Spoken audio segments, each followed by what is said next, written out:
What's going on, guys? It's Mike for Sim Racing 604, and today we're going to be doing a multi-class comparison to kind of give you an idea of how the different classes of cars available in Raceroom Racing Experience stack up against one another. And I think you might be surprised at the results.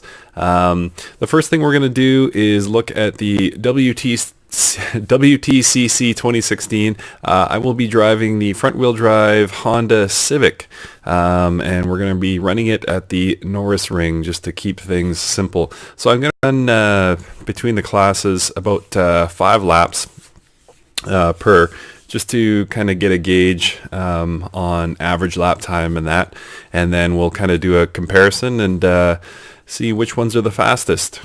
So the WTCC class, they all run 4-cylinder turbo engines and have about 380 horsepower, but they are much lighter than their brethren in GT3 class or DTM, which we'll be looking at later. So let's get out there. So I'm going to mute myself, and you can just enjoy the sounds for about 5 laps.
right, so that's good enough. That was turning out to be kind of an ugly lap.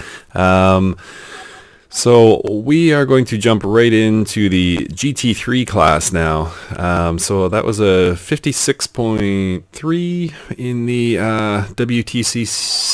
WTCC Civic. So we will jump into a GT3 car now. Since it's the newest and kind of most hyped, I will go with the 650 McLaren. And which one do I like? Let's go with Great Britain. Why not? It's a stylish car. So just some thoughts on the WTCC. It was, as you probably sensed, my braking point was way back because you have all the weight pitching to the front when it's already there anyway in a front-wheel drive car, so it gets really squirrely under braking, but the acceleration, I'm sure you could tell, was just flat out right as soon as you cross the apex of the corner, so kind of cool in that regard. And here we go with the GT3 McLaren 650.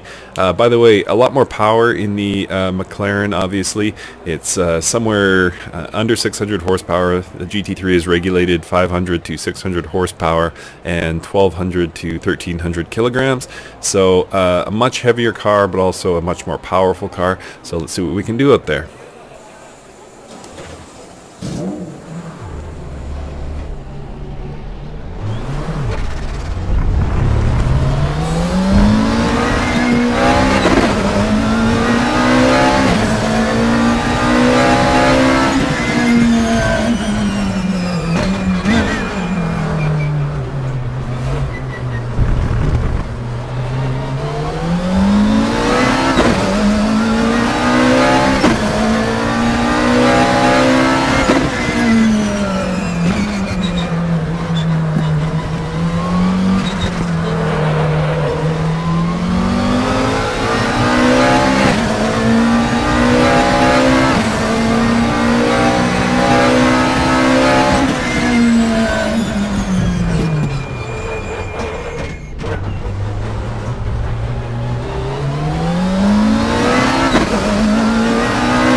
All right, so 54.8. So giving up about a second and a half, or actually gaining a second and a half on the WTCC class.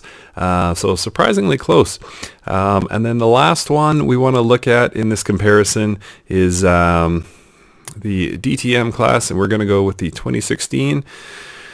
If I can find it, and we'll go Mercedes, because why not? And here we go.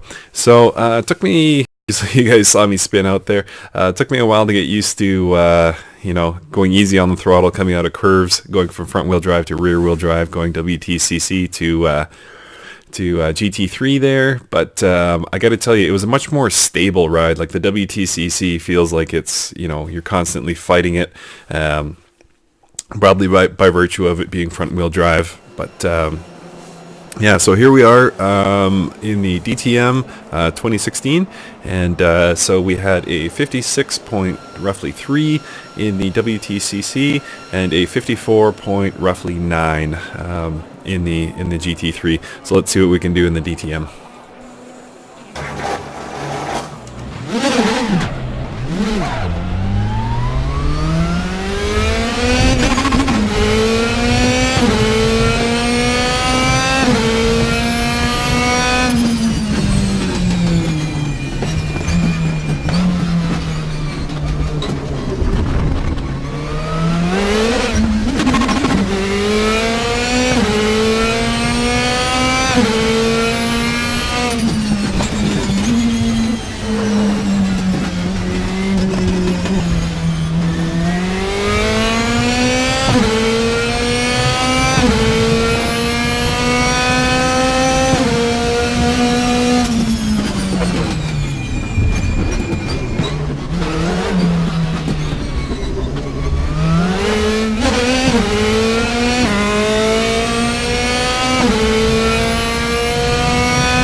All right, so there you go. Kind of mid 52s. That was a 52.5. So you can see jumping class to class between WTCC, GT3, and DTM. There's about 2 seconds to gain per lap. So you know, if you do it kind of on a bigger scale, if you look at it as WTCC versus DTM, you're talking about like a 10% difference, which is pretty significant, and completely different handling characteristics. Like the GT3 handled very similar to the DTM, but not so with the WTCC. So certainly advantages to each class. The handling on the DTM and the braking on the DTM is absolutely amazing. Probably give the advantage on acceleration to GT3. If you saw my speeds going down the front straight there, they were hitting really, really high. And if you were at something like Monza, I think they'd be absolutely incredible. And then the WTCC, the handling under acceleration is incredible. So like I said, advantages to be had to each class. And I hope this comparison was enlightening, and I hope you enjoyed it. And just want to thank you so much for watching. And this has been Mike for Sim Racing 604. Please hit subscribe, and we'll see you again. I'm going to do an open wheel comparison because I think they're calling it the FX17 is coming, and it's actually going to be a really cool car. So I'm going to do an open wheel comparison of the ones we have now to get us all ready, because I'm sure we're all very excited. I know I am, for the FX17 open wheel Formula 1 model, except it's going to be better than what we're seeing in Assetto Corsa with the Formula Hybrid, because instead of going with the authentic V6 twin turbo, they're putting a V10 in it, 3 liter, which is awesome. I think the car is going to be fantastic. So anyway, watch out for my open wheel comparison coming very, very soon. This has been Mike for Sim Racing 604, and again, thank you so much for watching.